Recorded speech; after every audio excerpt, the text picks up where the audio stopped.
Fala, meus queridos! Hoje o tema é hipertrofia muscular. A galera acha que já sabe tudo, né? Pois é, hoje você saberá mais ainda.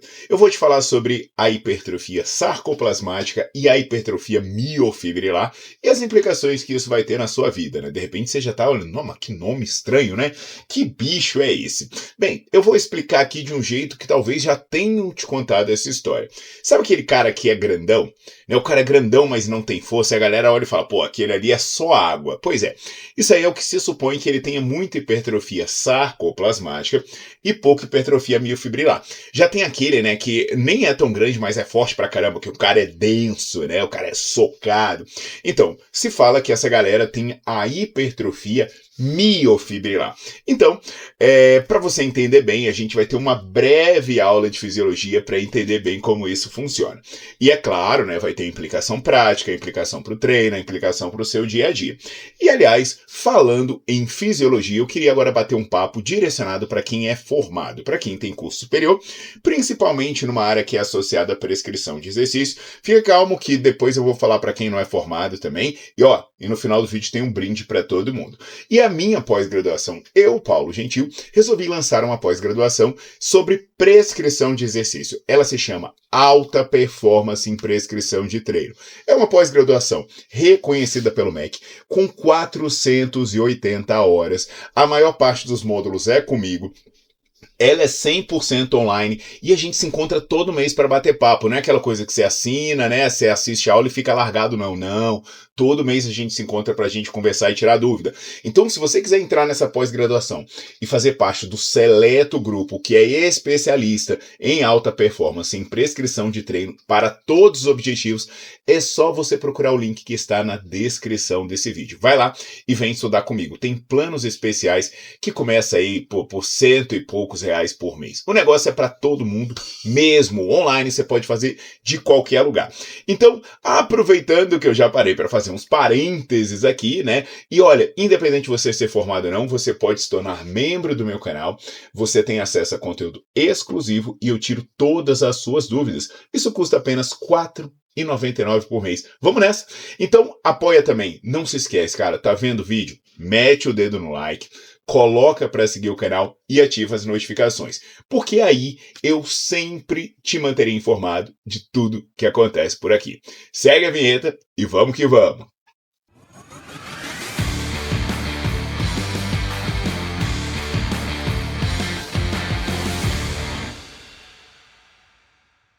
E aí, já tá lá se inscrevendo na pós? Se não, olha o impulso que eu vou te dar. Vou te trazer 2 depoimentos. Esse aqui, ó, sobre a pós do professor Paulo. Só posso dizer que está sendo maravilhosa. Estou amando. Curta, objetiva e é isso mesmo. Esse aqui também, ó.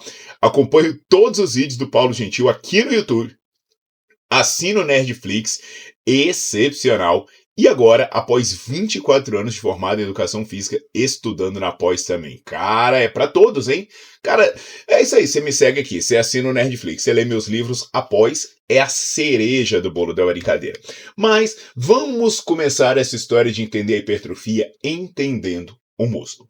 O músculo é um órgão. Um órgão, ele é composto de células.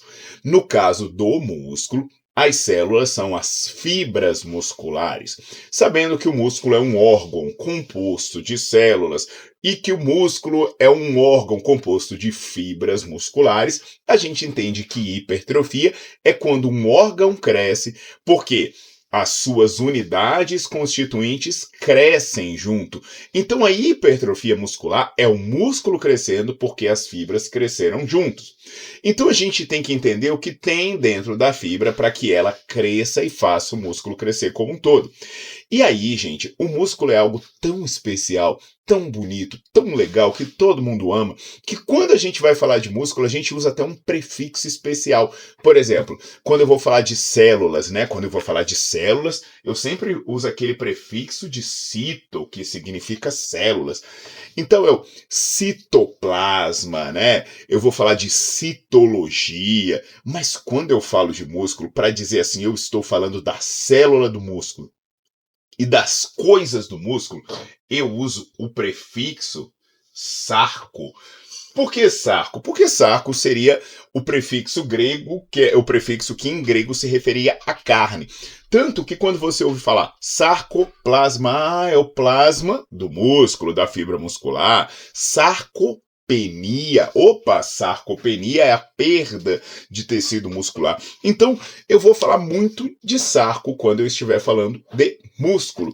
E aí, né, a coisa já começa diferente, porque quando eu falo de cito, eu penso numa célula redondinha, bonitinha, com núcleo dentro dela e as organelas boiando. Só que quando eu falo do músculo, da fibra muscular, do sarco, a célula não é redondinha, ela é do tamanho do seu músculo inteiro. E ela não tem um núcleozinho boiando, ela tem vários núcleos que são mais periféricos. Então, olha como é que a coisa é totalmente diferente, né? Por isso vale ela ter um nome especial. Falando em nome especial, essa membrana aqui, ó, que separa o que está dentro do que está fora da fibra, ela é a membrana da sua célula muscular.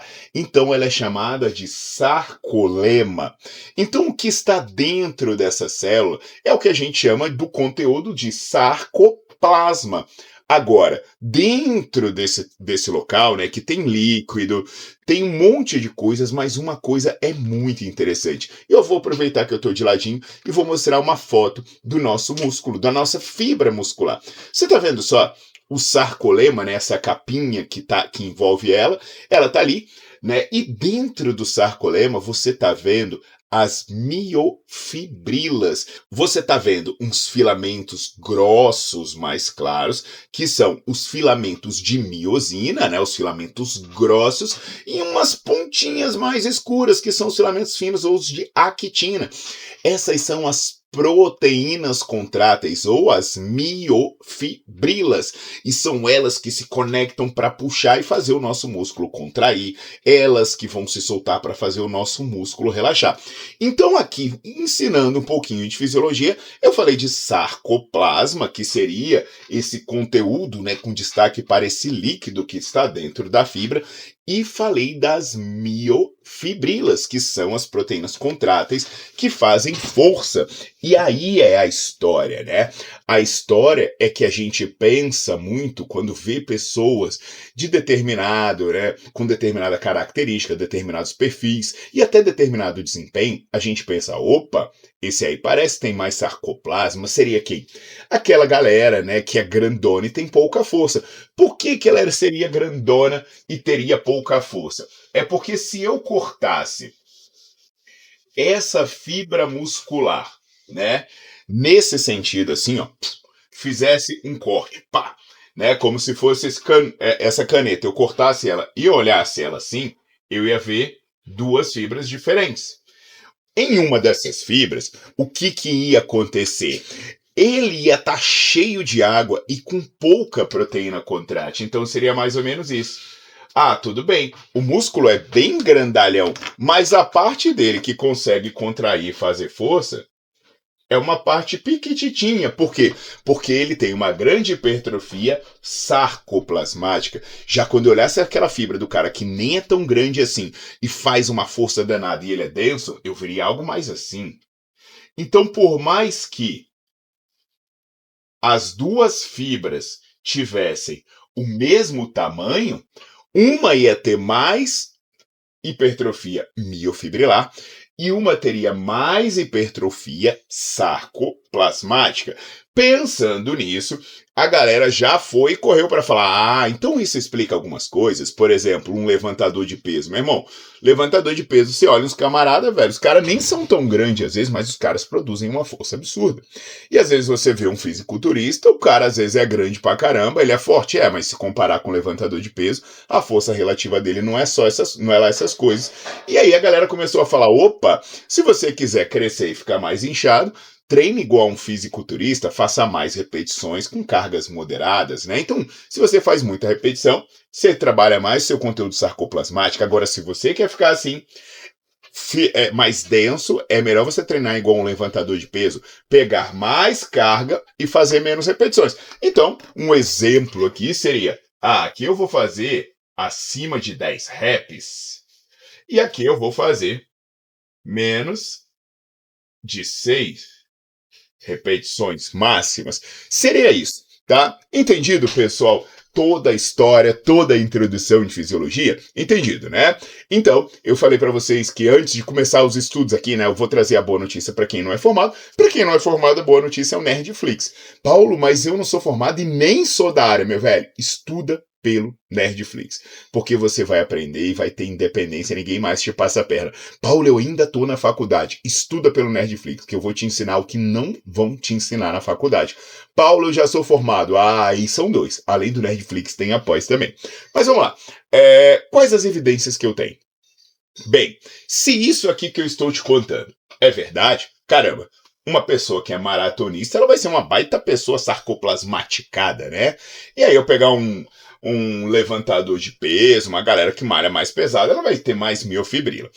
E aí eu tenho fibras rápidas, fibras lentas, fibras que fazem mais força, fibras que são mais resistentes. Eu também pensaria o quê? Pô, fibra mais resistente é mais sarcoplasmática, fibra mais forte é mais miofibrila. Para tentar sanar essa questão, um grupo de pesquisadores do Canadá, liderados pelo Olwey, lá na década de 80 e 90, essa galera arrebentava, meu irmão, fazia biópsia, arrancava pedaço de músculo de fisiculturista, levantador de peso, de acho. E aí eles fizeram isso. Eles pegaram controles sedentários, controles fisicamente ativos, uma galera que era atleta de força e uma galera que era atleta de endurance. E aí eles fizeram vários testes, tiraram fibras musculares para avaliar o conteúdo sarcoplasmático e miofibrilar. A primeira coisa foi que o cara que é mais resistente, que é maratonista, ele tem mais fibra tipo 1. Beleza. Mas aí, meu velho, os caras compararam a quantidade ou a densidade de miofibrila em pessoas que eram atletas de resistência e em pessoas que eram atletas de força. Sabe o que eles encontraram? Nos atletas de força, tinha aproximadamente 82% do volume da fibra ocupado pelas miofibrilas. Então, 82% de miofibrila. Já nesses caras, eles tinham aproximadamente 11% de conteúdo sarcoplasmático. Eita, muita miofibrila, né? Só que aí eles foram e analisaram os atletas de resistência ou endurance. Sabe o que eles encontraram? Que é a mesma coisa. Que eles têm rigorosamente a mesma proporção. Aí ele olhou e falou, meu Deus do céu, então essa história de hipertrofia miofibrilar e sarcoplasmática não existe? Poxa, parece que não. Porque se você comparar um cara que corre uma maratona com um cara que treina força, e se você comparar com um sedentário, dá o mesmo. E se você comparar com um ativo, dá o mesmo. Então parece que esse volume não muda, sua fibra cresce como um todo. Mas a coisa não para por aí. Então pesquisadores alemães, eles pegaram estudantes de educação física e botaram para fazer um treino de potência. Potência muscular, porque teoricamente, né, você desenvolve muita força sem crescer. Teoricamente seu músculo fica igual e você aumenta o seu conteúdo miofibrilar. E aí, né, eles colocaram essa galera para fazer um treino por 5 semanas. E aí, no final de 5 semanas, eles tiraram as biópsias. Galera, eu vou mostrar a tabela do estudo, né? Óbvio, tá em inglês, mas eu vou botar o dedinho no que é interessante, né? Cara, olha só, esse estudo é da década de 80. Eu vou deixar todos eles na descrição do vídeo. Meu irmão, é muito maneiro, né? Ainda era na máquina de escrever. Bicho, eu tô ficando velho, que eu já usei máquina de escrever. Mas o que você vai ver? Vou colocar o dedinho ali só para vocês entenderem. Miofibrilas. Você vê que tá lá 71, 70. Aí você tá vendo um NS. Não mudou significativamente. Você tá vendo conteúdo sarcoplasmático 22, 20% NS. Não mudou. Ou seja, treino de potência não alterou. Ah, meu Deus do céu, deu ruim demais. Como é que pode? Cadê? Não, calma lá, Paulo, mas foram só 5 semanas. Se foram só 5 semanas, né? Pô, devia treinar um pouquinho mais. Bota aí pelo menos umas 20 semanas num treino de força. Não vamos treinar potência, não. Vamos pegar a carga mais pesada, fazer um treino aí de 6 a 8 repetições, com uma carga bacana, né? Tá, vamos nessa. Isso foi feito. 20 semanas de treino. De 6 a 8 repetições. E aí, Já que é pra colocar a tabela, eu vou colocar a tabela. O percentual, velho. Olha só que coisa maravilhosa. Você tá vendo isso? Tá em inglês, né? Volume percentage, control e trained. Você vê lá, das miofibrilas, o percentual de miofibrila. Caramba, Paulo, mas aí quando eu tô colocando controle treinado, é idêntico. Independente do tipo de fibra, quando eu comparo o volume ocupado pelas miofibrilas, ele é idêntico. Aí eu vou pelo espaço interfibrilar, né, que seria aqui aquele conteúdo sarcoplasmático. Aí você vê tudo a mesma coisa. Você vai lá na fibra 1, 2C, 1C, 2C, 2A, 2AB, 2B. Cara, não mudou nada. Jesus amado, calma lá. Então, que papo é esse? Da hipertrofia sarcoplasmática e miofibrilar. Por que a pessoa ganha mais resistência? Por que tem pessoa que tem mais resistência e tem mais força? Galera, é simples, né? Eu dei a boa notícia lá do Nerdflix. Enquanto eu vou explicando, eu vou deixando a captura de tela das aulas que vocês vão assistir lá para entender mais. Primeiro, sobre repetições. Vamos supor que você treina com muitas repetições. Poxa, você vai trabalhar dentro do metabolismo glicolítico, você vai melhorar enzimas que trabalham nisso, você vai desenvolver tolerância à dor, você vai melhorar a sua capilarização.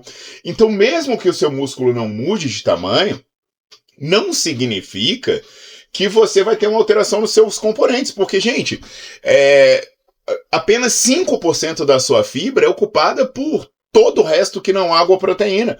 Então lá, cara, você dobrar a quantidade de citrato sintase, uma enzima do metabolismo glicolítico, não vai te causar hipertrofia, né? Então não quer dizer que seu músculo vai crescer mais ou menos, quer dizer simplesmente que ele tem uma adaptação específica. Aí a outra aula, né, que vai ser aula sobre carga. O que vai acontecer? Se você treina com cargas mais altas, não quer dizer que você vai ter maior ou menor ganho de hipertrofia, mas quer dizer que se você treinar com cargas mais altas, você vai ter mais adaptações neurais, você vai ter mais aprendizagem no gesto específico. Então, um treino com carga alta não é que ele altera o seu volume miofibrilar. Não é isso.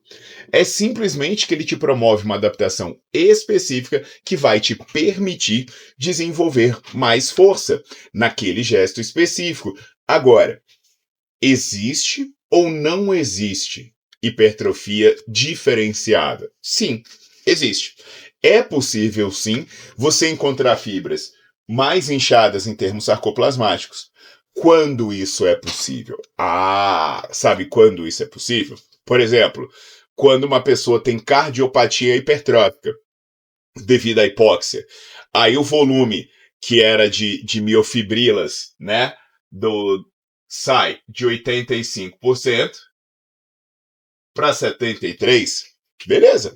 Né? Por exemplo, hipertrofia do miocárdio devido a uma doença na aorta, na válvula da aorta. Isso reduz em 10% a densidade miofibrilar, porque você fica com maior retenção hídrica. Agora, existe um outro caso que vocês vão ver, que pode ter a ver com aquela história do fisiculturista grandão e não ser tão forte. Por exemplo, o grupo do McDougall, ele fez o quê? Ele pegou fisiculturistas, levantadores de peso, e pegou pessoas treinadas, pessoas que faziam musculação há 6 meses. Dos caras que faziam, né, fisiculturismo e tal, meu irmão, o nego tomava bomba. O nego tomava bomba. Novidade. O nego tomava bomba, né? Depois até no Netflix tem umas aulas muito massas sobre esteroide anabolizante. Você confere lá, vai passando a captura de tela. E aí, ele verificou que essa galera que tomava bomba e que levantava peso, né? Eles tinham muita infiltração de gordura, eles tinham umas coisas meio bizarras na fibra. Mas o que eu quero mostrar de mais bizarro de tudo, né? Que as bizarrices da bomba você vai ver na aula do Nerdflix. Olha só, o que eu quero mostrar para vocês é esse gráfico. Esse gráfico mostra a densidade miofibrilar antes e depois do treino, né? Dos carinhas que treinaram natural. Aí você vê assim, Paulo, tô vendo que não mudou, né? Ele tem 82,5 de densidade miofibrilar. Pô, mas por que o levantador de peso e o fisiculturista tem muito menos? 73%. Pois é. A mesma coisa você tá percebendo, sabe onde? Na densidade sarcoplasmática. Ela aumentou. Caramba, Paulo. Então, na real, o que você está me mostrando aí é até um pouco o contrário do que você falou. Porque se eu tenho um levantador de peso aí nessa brincadeira, a expectativa é que ele seria assim. Por que ele está com essa retenção hídrica gigante? Simples. O esteroide anabolizante promove retenção hídrica.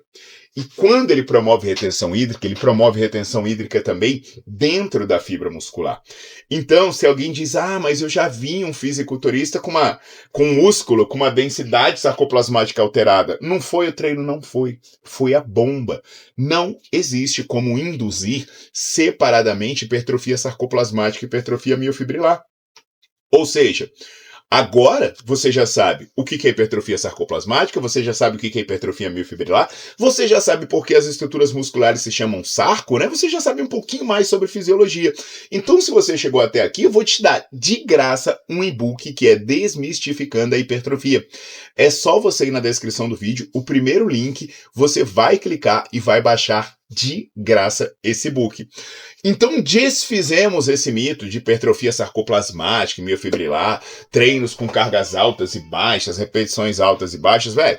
Isso aí é outra história, é outra história, não é para isso. Não é para ter hipertrofia diferenciada. Isso é uma baita mentira. Você só consegue aumentar artificialmente, né, essa questão da hipertrofia sarcoplasmática em situações patológicas, como, por exemplo, com uso massivo de esteroide anabolizante androgênico. Entende? É isso. E lembrando, meus queridos, o que eu falei para vocês no começo, se você já é formado, pós-graduação com o Titio Paulo. Eu boto aqui no Nerdflix, né, para apontar pro Titio Paulo. Então, lembra aqui que a colega falou sobre a pós do professor Paulo, só posso dizer que está sendo maravilhosa. Estou amando. Essa cara simpática aqui, uma vez por mês, batendo papo com você, vai amar, né?